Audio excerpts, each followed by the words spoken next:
Welcome back to the Charismatic Voice. You're probably thinking, how in the world has this lady on the screen never heard Guns N' Roses before? And I'll admit, I've probably heard them in passing or on a film somewhere, but I've never really listened to Guns N' Roses. Today, I'm going to take a deep dive into their sound and analyze it for the first time ever. Let's get to it.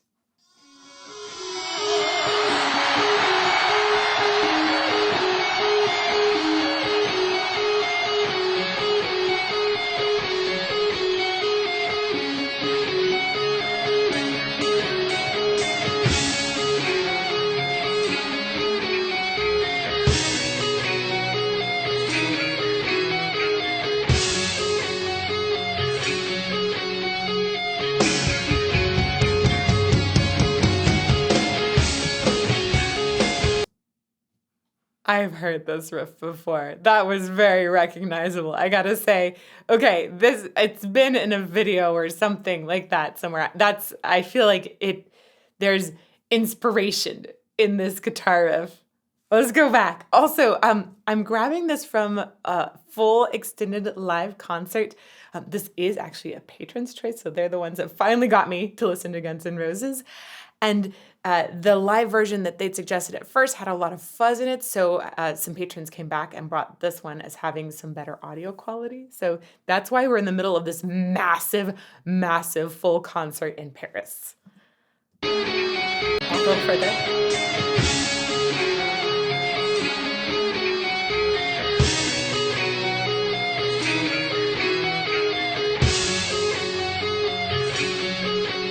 That's such a good guitar riff.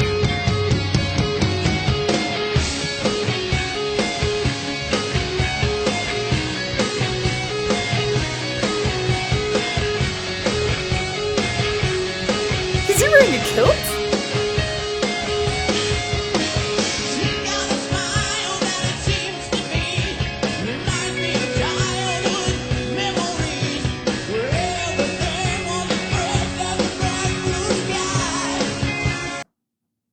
Whoa.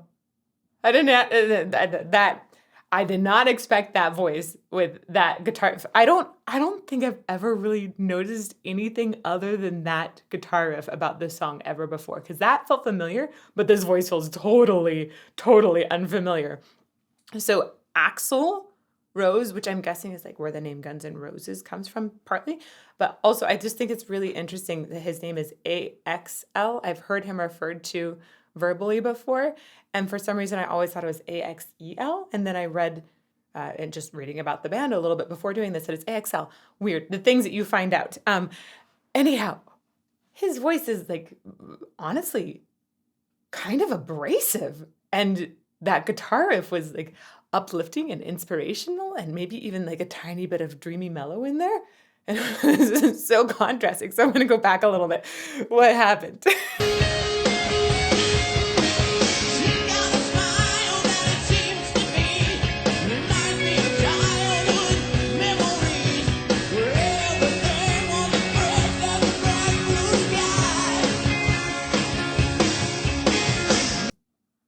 I'll tell you, I am not persuaded yet that I like his voice, but we're gonna keep listening to it for a little while. For me, it's just so forward and it's so edgy at the same time, but then I do hear a legato in it, and I see how I'm like, ooh, where's that gonna go? And maybe there's also this benefit of with that forward, edgy kind of sound that is gonna have so much cut. That's gotta be great in a live space. So there's tons of reasons why this is a very, very good sound for the band. But my ears are also going, whoa. There's like a lot of brassiness in there.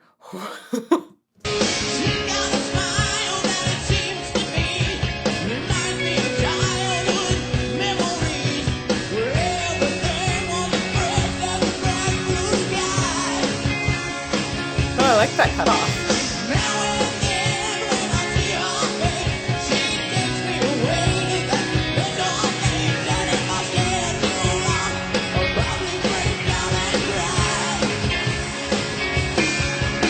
Everyone in this band has incredible hair.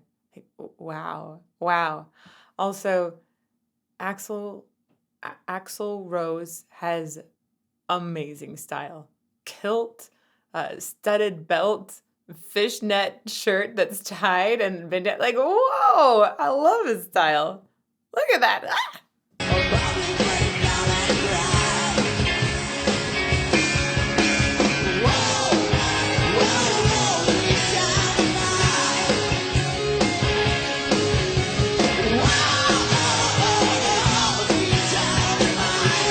He's got a lot of energy too. I feel like there's some Bruce Dickinson kind of pizzazz. He just ran across this stage and just delivered another line.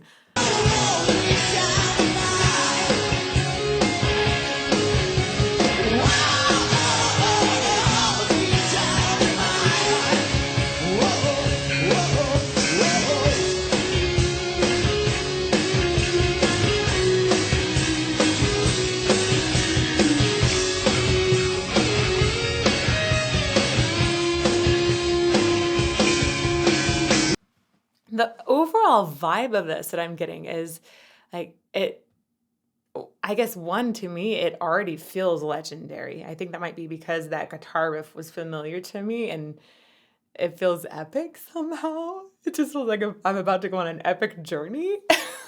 There's that. Um, but it just feels really grand. It feels like it's got this really big soundscape and it's got so much energy from all of the performers. Even though there are moments where I see people standing still, they still feel like they're full of energy. And of course, Axel seems like he's just running it everywhere on stage. I'm glad he took some water in because holy crap, that would be a lot of dehydration to deal with in a 2.5 hour concert. I love the tone of his guitar.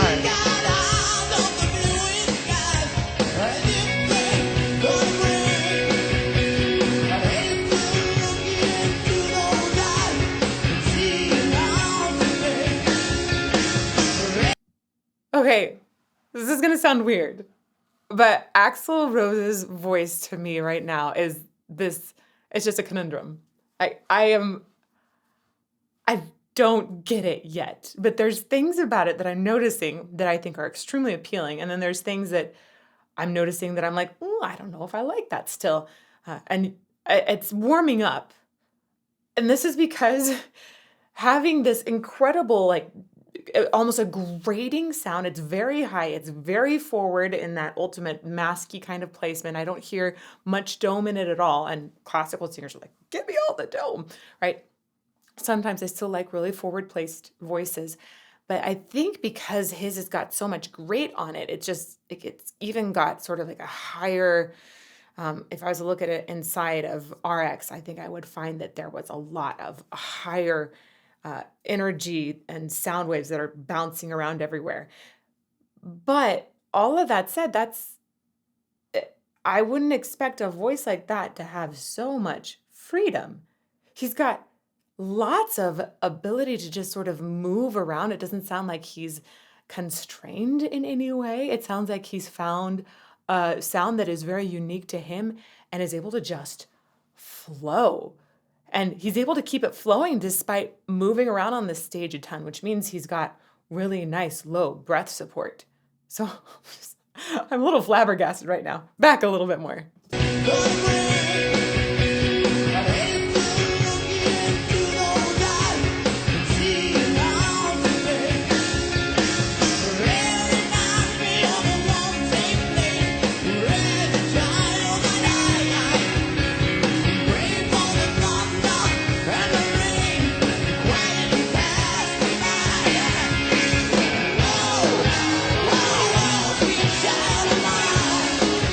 Right?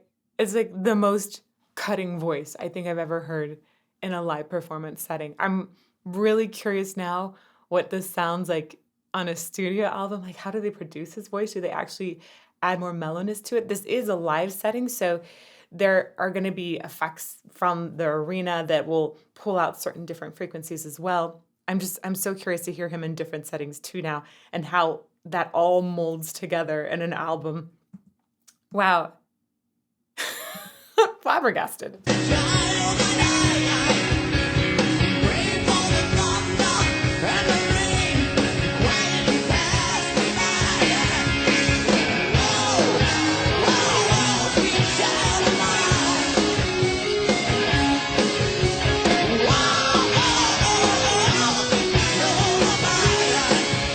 That was awesome.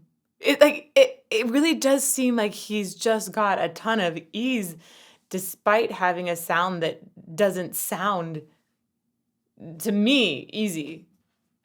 If that makes sense. Back one more time.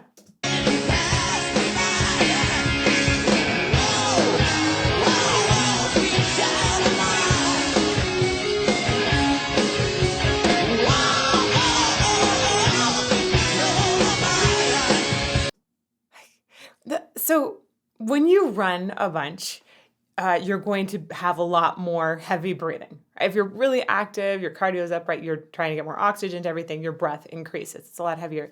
And when you sing a long line, you actually need to have a very stable source of breath. So if you're still running when you start to sing that line, each time your foot is hitting the ground, you actually have to make adjustments here to try and make it more stable. And the other thing that's crazy, super crazy, is that the veins that go beside your larynx, they're pretty close. And if your heart is pumping fast, if you ever in a studio recording situation, you can actually see if you're just holding a note straight, you can tell how quickly your heart is pumping because you can see a little variation, just teensy tiny in the pitch when you have a heartbeat of that blood pumping by. So imagine in this situation, he's running, his heartbeat is up, his breath is not going to feel as stable, and then he also has these foot smacks on the ground, and he's got to sing over that and keep it stable. I'm amazed by actually how free and smooth, weirdly smooth his support system is while having this edgy, bright, forward, raspy voice.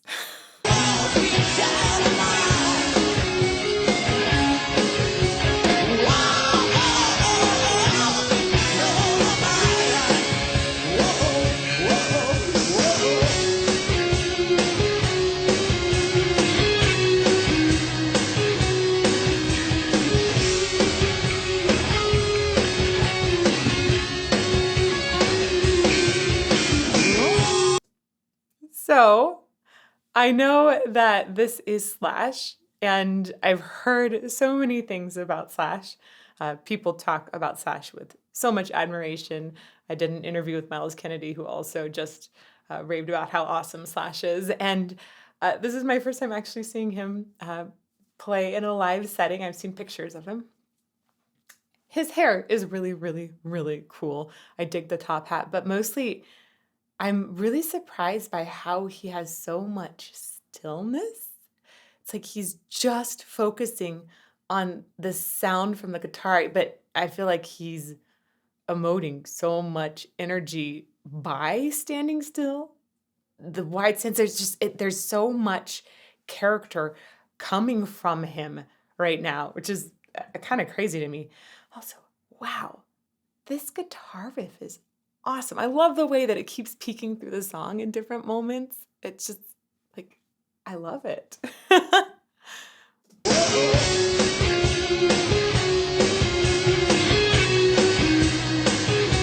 It's all about the music for him.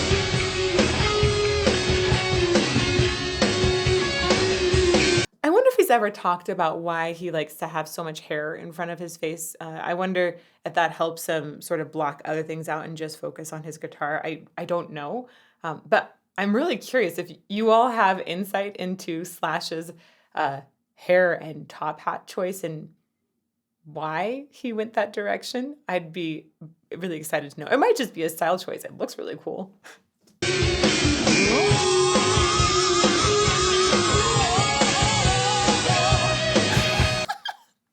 Sorry, this moment. We're gonna go back to it. This is all about Axl now.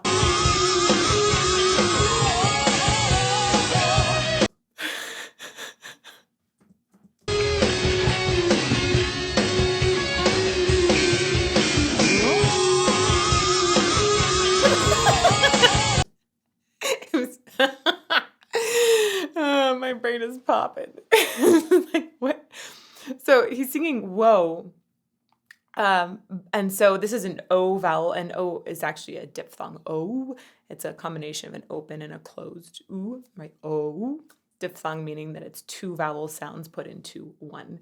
And as he goes to the ooh part, or even it's kind of shifted, it almost gets like a teensy bit of R in it, but really I just hear his soft palate drop like crazy. So it just goes through his nose. Like, we have super forward sound. It is already placed in here. That doesn't mean it needs to go through your nose. Your mouth can still be open and you can just have tons of resonance right here. And then you have that grit on the sound as well. It sounds like he's closed off dome. He's given a little extra texture with some things in the top part of his vocal tract. Already his voice, I think, just has sort of like narrow, almost like more pinched kind of sound. Again, this is all forward, brassy. I bet the tongue position is also directing the sound forward like crazy. And then we add to it a tiny bit of R and a drop in the soft palate. It's like, this honestly goes against every single thing about good vocal tone that I was ever trained in. But that's just because I was trained classically, right? That doesn't mean it's good vocal tone for contemporary singing. And this kind of thing has so much cut and edge to it that works great with a rock sound. And I can't believe, in my mind, I'm like, oh my gosh, and you dropped your soft palate? Oh, wow.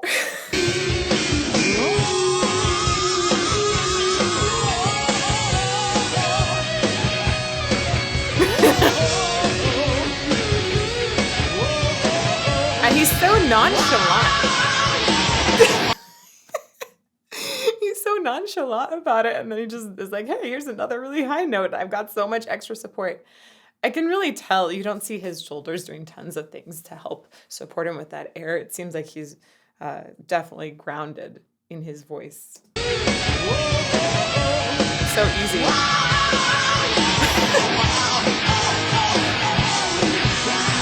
Whoa! He's so still and then he jumped. Whoa!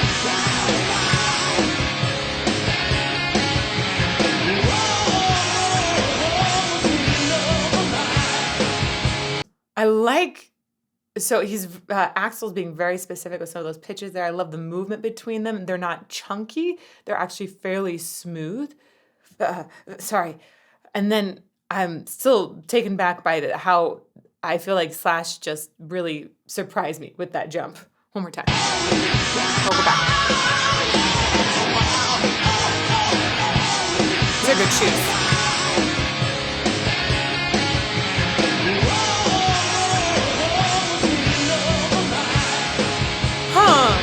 You can really hear in Axl's voice there's more depth in that lower part than I hear a little more pharyngeal expansion there. And I wonder if he takes that higher too. Sorry. His voice, I am so stuck on. I know I'm nerding out about it so much right now, you guys. I'm sorry, this is my first time, so I just need to take some moments and appreciate it extra.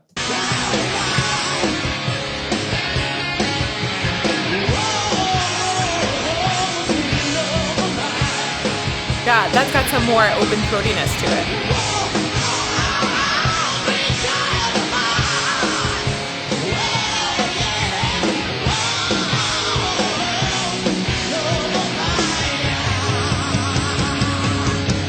He's like the most grounded madman, vocal madman. It's like I don't understand how he keeps his sound so steady while he's doing those runs.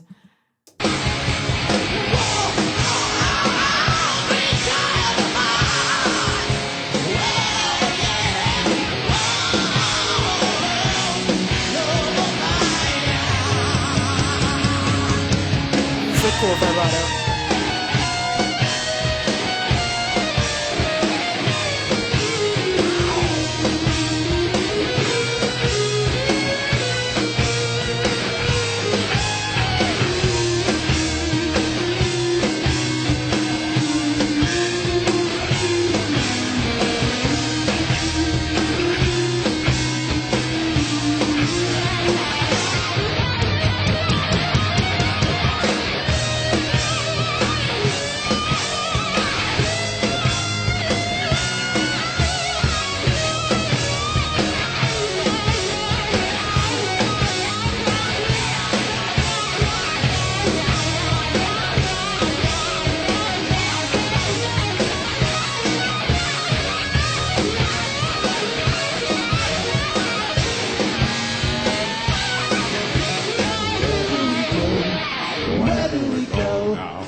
I didn't expect other singing. Let's go back to this solo from Slash. I thought it was going to be done about halfway through, and then I was like, oh, it's not done. Don't stop it in the middle. People will murder you online. People get so mad when I stop solos in the middle, so I'm glad that I got through that one. I'm going to go back and listen to it and stop it in various places now. But the thing overall that got me, there were really two things initially. I like the overall construction, the way it started out slower and then he really built it up, even tonally was building it in some really cool ways. So it felt like it kind of overflowed and exploded towards the end. And then besides that, it was so surprisingly melodic.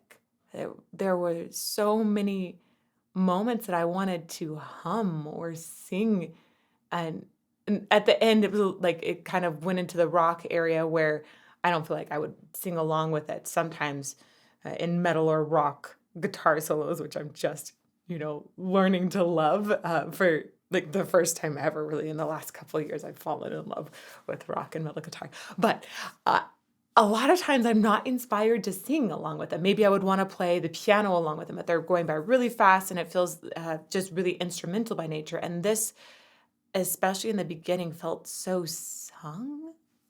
Let's go back. Where is this? This is hard to judge back. It's such a long video. Okay. Here.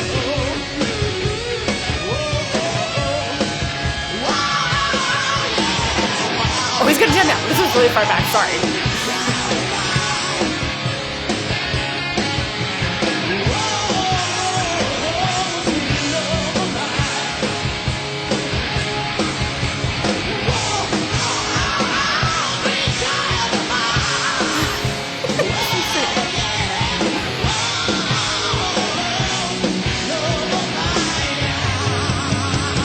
Okay, here we go, I think. Like, I could just hear an opera singer singing that. It's so melodic.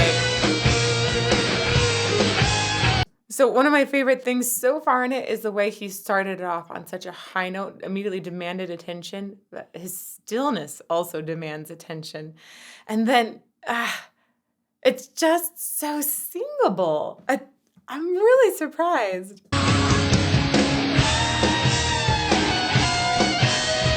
You can hear this operatic tenor come on. And just go, what?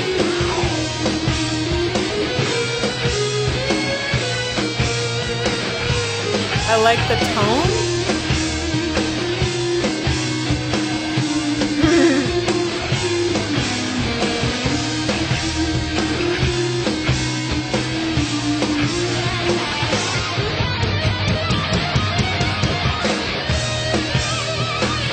Really switches gears there.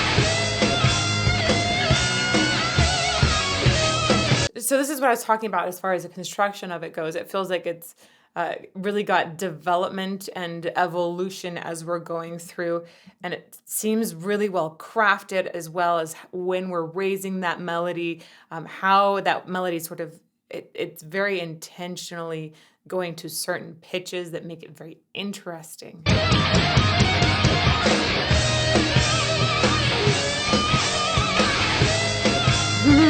I love the bends up.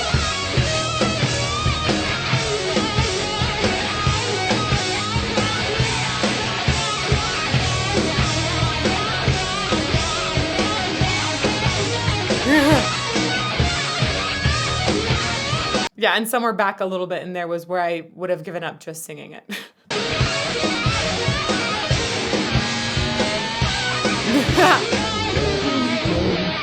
Where do we go?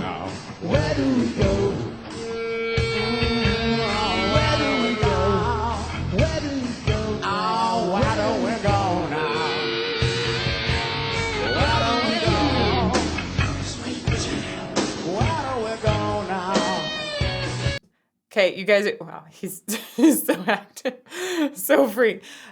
You guys are gonna probably, again, murder me or crucify me in comments here, but I hear a ton of twang in Axl Rose's sound, and This is, yes, indeed, twang, like what you would associate with country singers. And I know often rock enthusiasts are like, no, I cannot do country. But there's a vocal quality here that's very similar. It's having some of that soft palate drop, using a lot of nasal resonance. There's a lot in his sound that is very similar in technique to a country singer's, but then you get that extra grit and some of those like wailing, longer, heavier lines, and we kind of move away from country a little bit.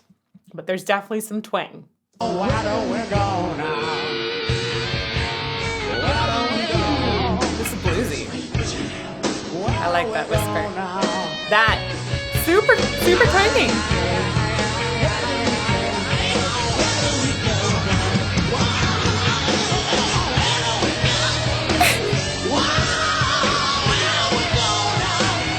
That line is so good. And he gets up. I love the way he just plants himself dead center in the crowd. And you can tell that he's really, really taking that source of energy, that support is coming from super low in his body. Also, there was a really easy jump that he went from a lower octave up to a higher octave. I know, I'm really nerding on this, guys. Sorry. That jump, that's crazy.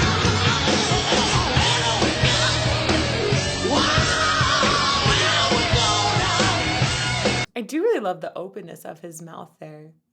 When he's doing something that we usually call dropping for the top, the mouth tends to get a lot wider for those top notes, tends to provide more freedom in the sound. And he's just got so much freedom despite having such an abrasive sound.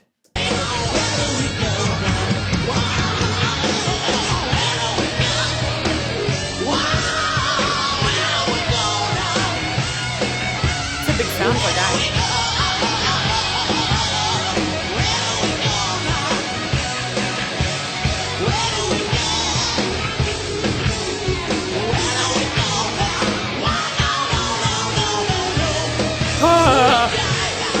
That was really cool. The way it was doubled too was really cool.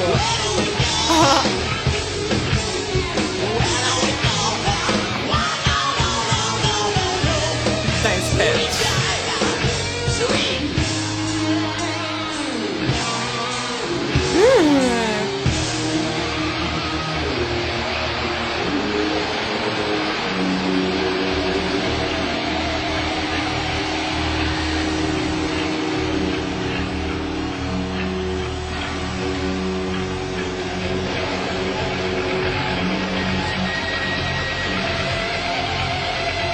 Okay, I'm going to go back just a little bit. I'm just, full disclosure here, I don't know if this is the end of this song or if we're going into the next one in the concert. So I'm going to go back a little bit to right before they started this really like sort of chilling pitch bendy stuff.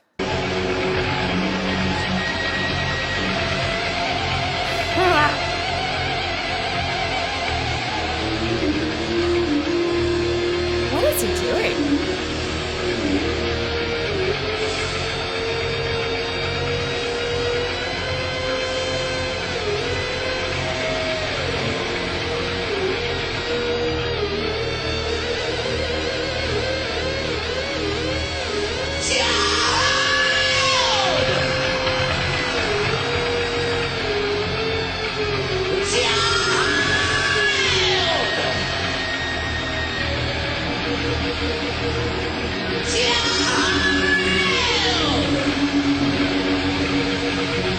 This is a really freakishly cool development in the song. And I think it's still part of the same song. Maybe it's like transitional material because he's still saying child, but I don't know what Slash is doing over there. It looks really cool how he's playing his guitar. But if you guys know more about that, again, please let me know in comments. This is such a new and almost overwhelming experience for me right now.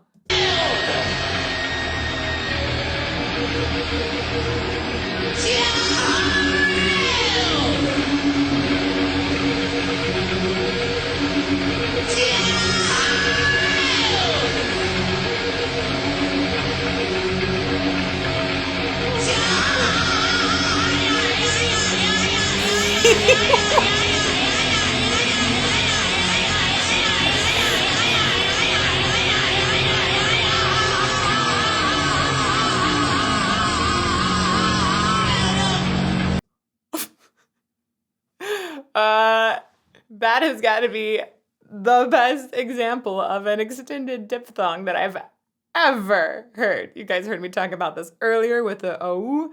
This is I. So child has an I. It's a combination of ah and ei. It's done very quickly. And he's going I, and going back and forth between those two vowels in the diphthong over and over. And then there's a really cool thing he did with his vibrato too.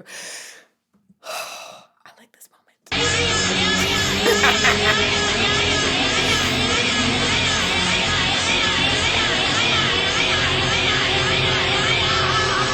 And there's the vibrato.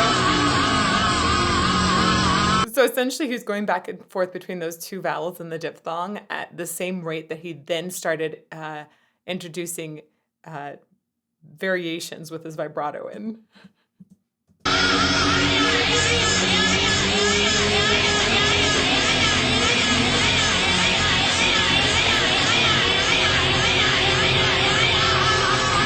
He's good breath support.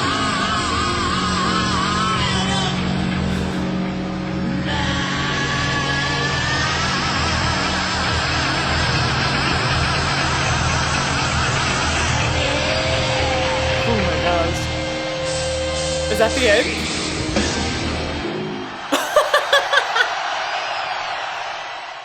That was such a crazy, drawn-out ending. I love the way that Axl just becomes so explorative with the sound and also with the rate of vibrato in there, and the way that everything was slowed down was so cool, how they just completely abandoned the tempo and said, let's go total freeform. Really cool. And then all of the disturbance and distortion in there at the same time. It was a really fun, unexpected way to wrap up the song. Oh, wow. I'm guessing this is just in the live version. I don't know though, because I'm going to go and take a good listen to the studio version. I'm so curious how they produced Axl's sound on that. Like, is there more fullness that they bring in the bottom? There's so much natural brassy cut on top.